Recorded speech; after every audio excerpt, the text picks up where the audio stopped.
acharam? Amém.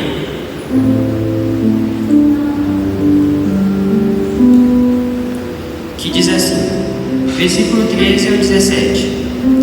Então Jesus foi da Galiléia ao Jordão ter com João para ser batizado por ele. Mas João o impediu, dizendo: eu que tenho necessidade de ser batizado por ti, e vens tu a mim? Jesus, porém, respondendo, disse: deixa que assim seja por agora, pois nos convém cumprir toda a justiça. Então ele consentiu. E Jesus, quando foi batizado, saiu logo da água. E eis que se abriram os céus, e viu o Espírito de Deus descendo como pomba, e vindo sobre ele. E eis que uma voz do céu dizia: este é o meu Filho amado, em quem me comprazo, ou de quem eu me agrado, em outras traduções. Os irmãos sabem que eu não sou acostumado a ministrar com esboço, então trouxe só um apoio. No primeiro ponto, que diz assim: o batismo segue a fé, que nos leva à salvação, mas ele em si não é um meio pela salvação. O batismo nas águas representa arrependimento, tanto como a conversão. Não há ministério sem arrependimento.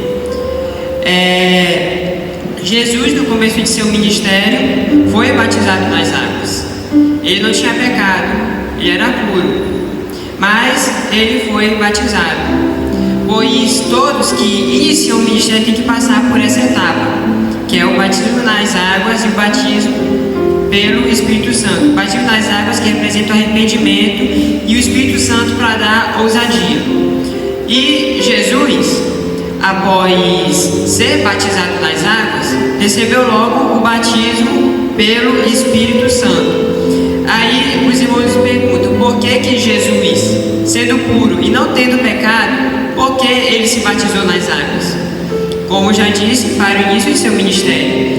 Mas lá no versículo 15, que Jesus, antes, no 14, João, ele adverte Jesus dizendo: como pode eu te batizar, sendo que o Senhor que devia me batizar? Aí Jesus logo responde: que seja assim por agora, pois me provém cumprir toda a justiça. Como nós sabemos, Jesus, ele sempre foi obediente à palavra de Deus.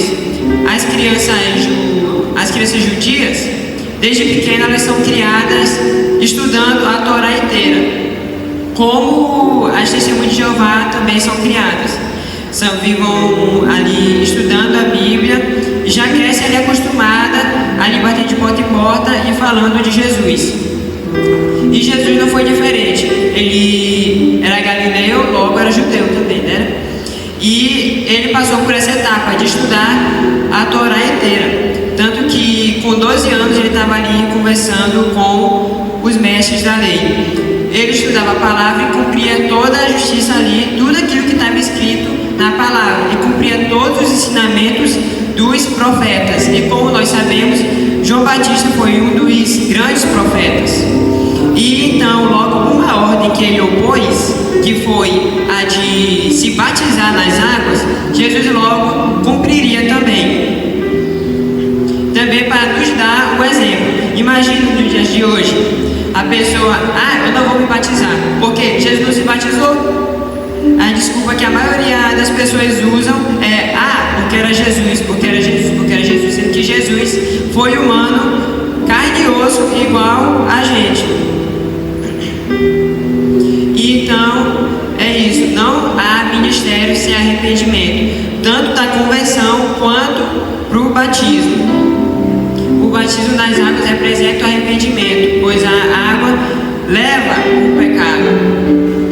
Assim também como a conversão, que a pessoa muda de vida, ela se compromete a mudar de vida e não voltar mais à prática do pecado. Assim como diz lá em Romanos capítulo 6, que Paulo ele adverte que como que pode a pessoa querer pecar para que a graça aumente, sendo que nós já estamos mortos para o pecado quando a gente se batizou nas águas junto com a morte de cruz de Jesus.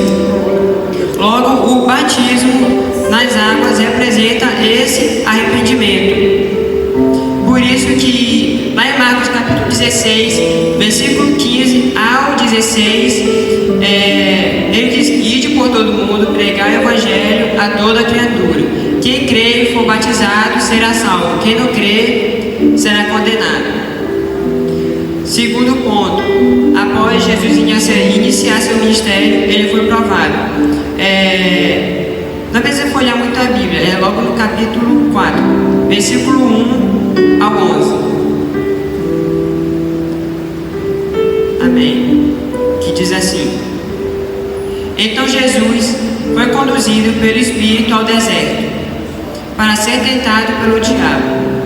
E quando ele jejuou 40 dias e 40 noites, ele teve fome.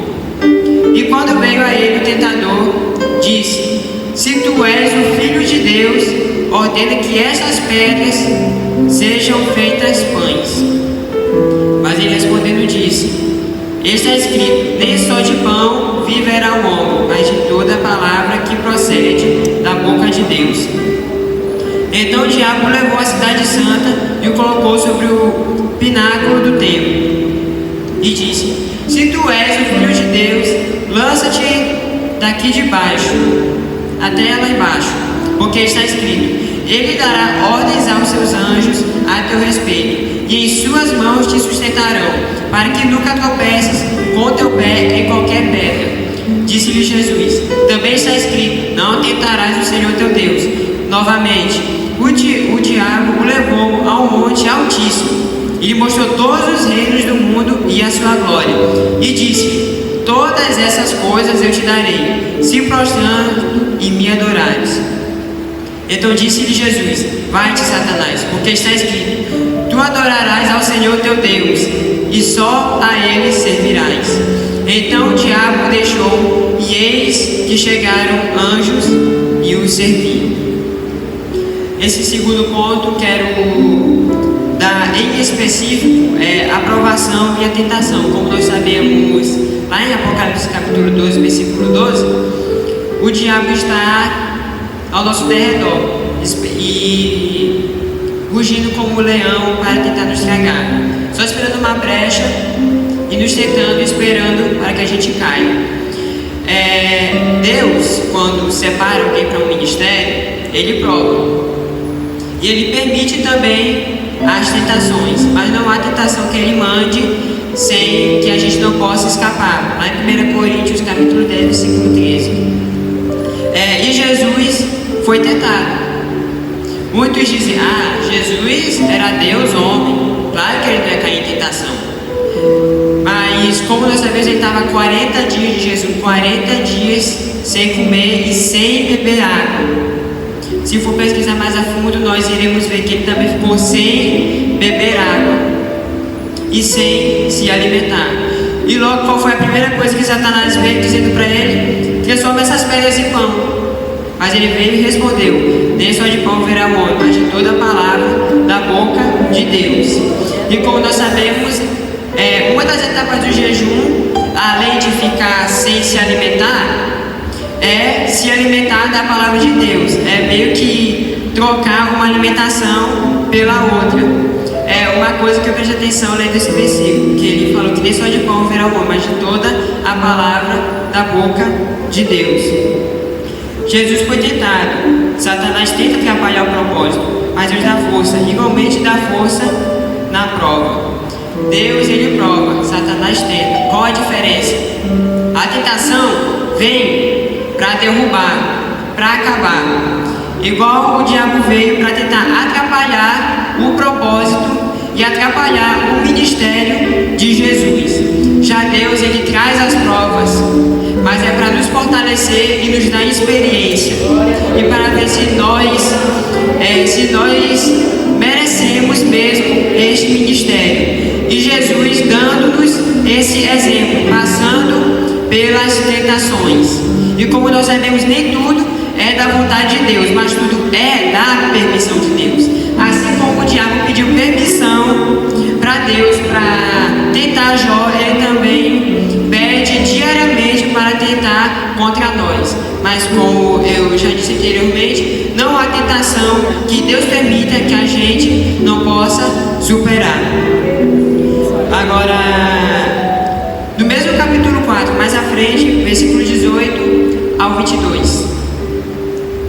Mateus capítulo 4 mesmo, do 18 ao 22.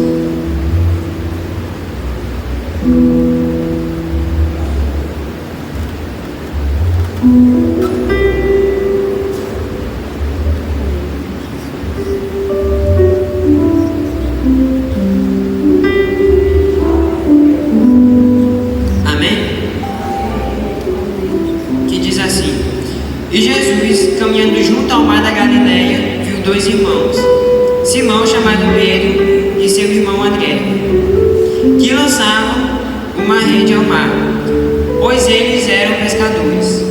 E disse-lhes: segue-me, eu vos farei pescadores de homens. E eles imediatamente deixaram as suas redes e o seguiram. Indo dali, ele viu outros dois irmãos, Tiago, filho de Zebedeu, e seu irmão João, no barco com seu pai Zebedeu. Consertando as suas redes, ele os chamou, e ele imediatamente deixaram o barco e seu pai e o seguiram. E Jesus foi por toda a Galileia, ensinando em suas sinagogas e preparando o evangelho do reino, e curando todas as espécies de enfermidades e todas as espécies de doenças entre o povo. Uma analogia que eu achei bastante interessante é que Jesus, após se batizar, recebeu o Espírito Santo e após passar o dia de jejum, nós sabemos que, se prestar mais atenção, esse tempo de jejum é porque ele estava buscando discípulos.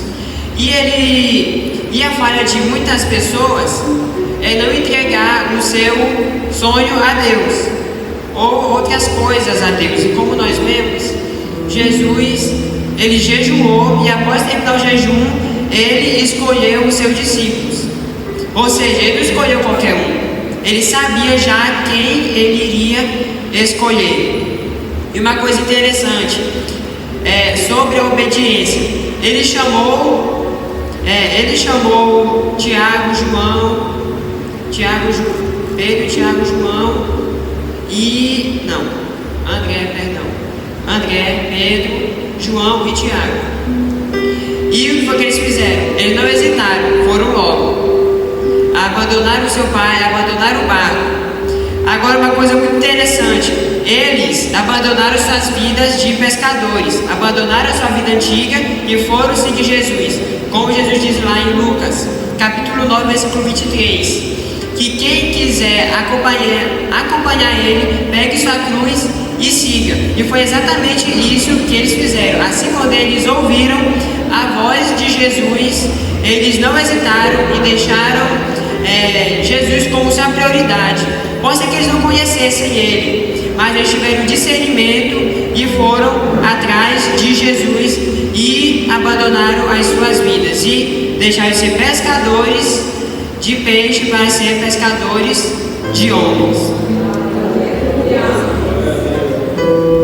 Quarto ponto, o mais impactante.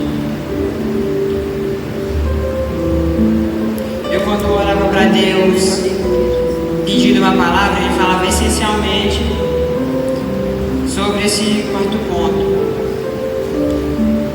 E tem tudo a ver com o centenário, pois, como nós sabemos, a Assembleia de Deus tem essa fama de ser pentecostal, de falar com autoridade, até a fama de ser legalista a gente tem, porque a gente tem nossos costumes e muita gente julga esses nossos costumes e nos chama de legalista.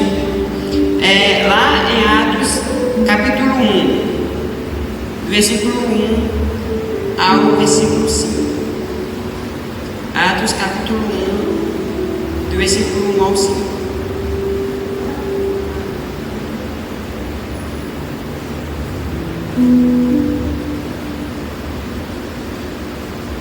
Capítulo 1, do 1 ao 5.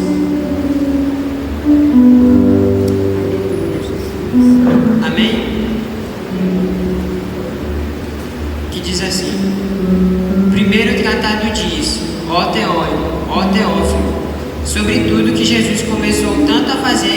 como a ensinar, até o dia em que foi recebido em cima, por até ter dado mandamentos pelo Espírito Santo aos apóstolos que ele havia escolhido, aos quais ele também se apresentou vivo após sua paixão, após sua ressurreição, entre as traduções, por meio de muitas provas infalíveis, tendo sido visto por eles diante de 40 dias, e falando das coisas relacionadas ao reino de Deus.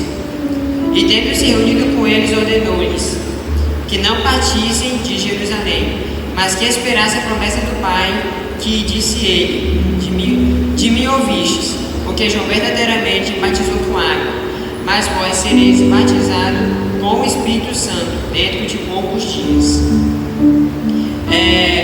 Certa vez eu falei, não sei se os irmãos lembram, que a primeira coisa para receber o batismo com o Espírito Santo, além de pedir, é seguir os ensinamentos. Agora, voltando lá atrás, Jesus, quando foi batizado nas águas, depois foi batizado no Espírito Santo, o que foi que ele ouviu de Deus? Os irmãos se lembram?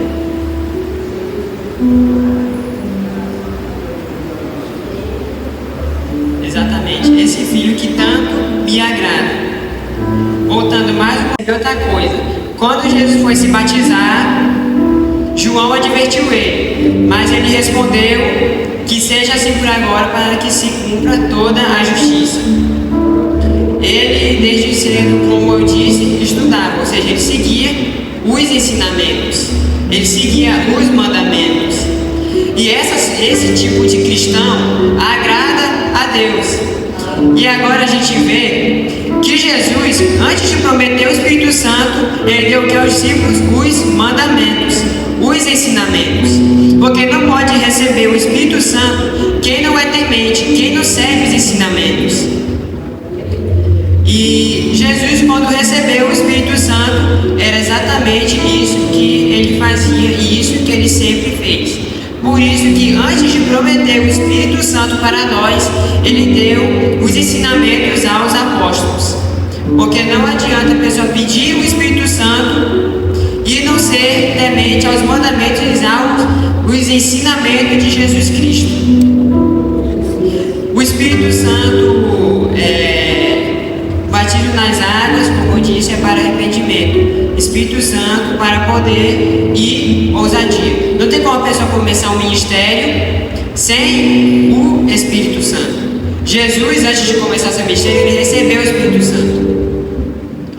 Agora pensa comigo, se ele não tivesse recebido o Espírito Santo, como que ele iria fazer os milagres? Como que ele iria fazer os sinais? Assim como nós, o nosso poder depende do Espírito Santo. O Espírito Santo que vem de Deus, que nos dá ousadia. Como a gente nota até a diferença. Deus usa quem Ele quer sim, mas entre uma pessoa que foi batizada com o Espírito Santo, ou entre uma pessoa que recebeu o Espírito Santo, a mesma coisa, e entre outra que apenas estuda. Não adianta você estudar a Bíblia inteira e não viver nada que está aqui, porque você não vai receber o Espírito Santo, logo não vai receber ousadia para pregar a palavra de Deus. E Jesus, ele tinha sim o Espírito Santo.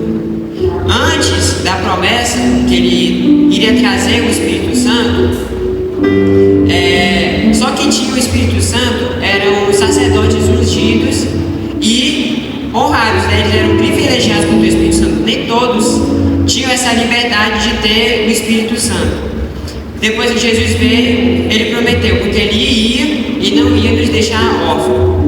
Agora, fazendo uma conta, a gente vê bem aqui que ele ficou durante 40 dias conversando com os discípulos. E no dia de Pentecostes, Atos 2, o Espírito desceu.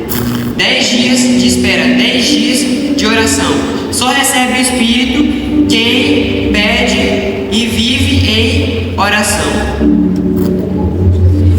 Agora nós vemos quem segue os ensinamentos e quem vive em oração. A gente vê que, me falhou a memória, mas era mais de mil pessoas que estavam ali orando. Aí foi indo, até que ficou só 120. E aqueles 120 que foram cheios do Espírito Santo. O Espírito Santo, ele nos dá ousadia e coragem para falar da palavra de Deus. A gente vê que em Atos 2, ele diz que ele traria, Atos 2 não, versículo 8, me veio a memória agora, que a gente receberia o poder para ser a testemunha dele, ou seja, pregar o Evangelho. Não tem como pregar o Evangelho sem autoridade e sem o Espírito Santo. Igualmente, o ministério. Por isso, o Espírito Santo também, tanto ministerialmente, tanto para cantar, para pregar, para tocar, ele é essencial nas nossas vidas. Porque ele não é só, como alguns dizem, um amuleto. Eu uso isso aqui, agora eu tenho poder, Deus é Deus, eu posso pregar. Não, ele também é o nosso consolador. Como Jesus diz aqui em Atos 1.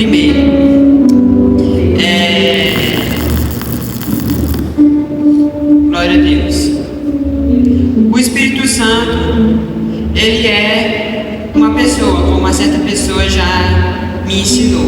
Uma vez eu disse aqui no ciclo de oração, o seu dia até muda. Você acordando, orando, dando bom dia, você sente até mais leve. Se você ficar o dia inteiro sem falar com Deus, o dia inteiro sem falar com o Espírito Santo, ou ter contato com a pessoa do Espírito Santo, o seu dia não vai ser feliz, não vai ser alegre. Mas faça isso pelo menos uma vez, para você ver como que o seu dia vai mudar. Porque Jesus, ele foi, mas ele deixou o Consolador. Glória a Deus. E nós devemos obedecer este Consolador. Lá em Atos, capítulo 10, versículo 19 ao 20, se algum irmão puder, abra para mim, porque eu não estou me lembrando bem. Atos 10, 19 e 20. Atos 10, 19 e 20. Quem achar pode ler.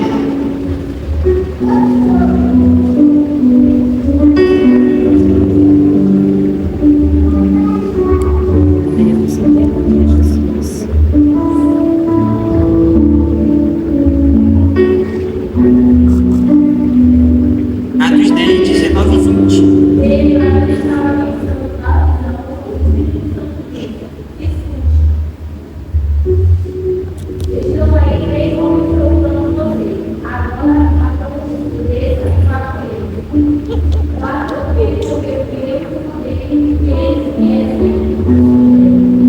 Glória a Deus. Você percebe que Pedro, ele obedeceu a voz do Espírito Santo. Lá em Atos, no capítulo 5, versículo 29, os apóstolos dizem que é muito melhor obedecer a Deus do que os homens. Não adianta você querer ser usado por Deus e não obedecer Ele. Me lembro que na EBD eu aprendi, eu cresci e sempre ouvia isso, que o alfabeto do crente é o obedecer. E de fato nós devemos obedecer as escrituras que foi inspirada por Deus, obedecer Deus, obedecer o Espírito Santo, como Pedro obedeceu. Você deve ter temor às escrituras, temor a Deus, temor à voz de Deus, para obedecer a Deus e obedecer ao seu chamado. Voltando mais atrás, a gente viu que os discípulos, eles só ouviram Jesus falar, venham comigo, foi o que eles fizeram, foram logo. Aproveitando para dizer a diferença entre o chamado e o vocacionado. O chamado é para todos, mas poucos são escolhidos. Vocação é sinônimo, a mesma coisa. Chamado, ide por todo mundo, pregar o Evangelho a toda criatura, todos. Que Deus amou o mundo de tal maneira que enviou seu Filho unigênito para que todo aquele que nele crê não pereça, mas tenha vida eterna. Chamado. Nós sabemos que todos nós, após aceitarmos a Jesus, nós temos sim direito à vida eterna. Mas nem todos receberão galardão. Mais uma coisa, escolhidos. Escolhido. Deus, ele vai atrás do escolhido. A gente vê lá em 1 Reis, capítulo 18, 19, se não me falha a memória, Elias, ele se esconde na caverna. O que Deus faz? Vai atrás de Elias. o que Deus faz? Ele disse que tinha mais 7.000, mas ele foi atrás de quem? De Elias. E é assim, Deus ele vai atrás do escolhido. Ele não escolhe os capacitados, mas ele capacita os escolhidos. Glória a Deus. E uma coisa muito boa é você viver os sonhos de Deus. Eu sempre sonhei assim, né, em pregar o evangelho. E até que no tempo de Deus eu fui receber essas oportunidades, né? Eu fico muito feliz de que Deus está realizando esse sonho. Eu abandonei bastante coisa mesmo, bastante sonho, bastante objetivo para poder viver esse objetivo. Pois como nós sabemos, sonhos se frustram, mas os sonhos de Deus são para sempre. Concluindo tudo, que os irmãos sejam obedientes, tementes às Escrituras e também obedientes à voz de Deus, do Espírito Santo. Agradeço a oportunidade em nome de Jesus.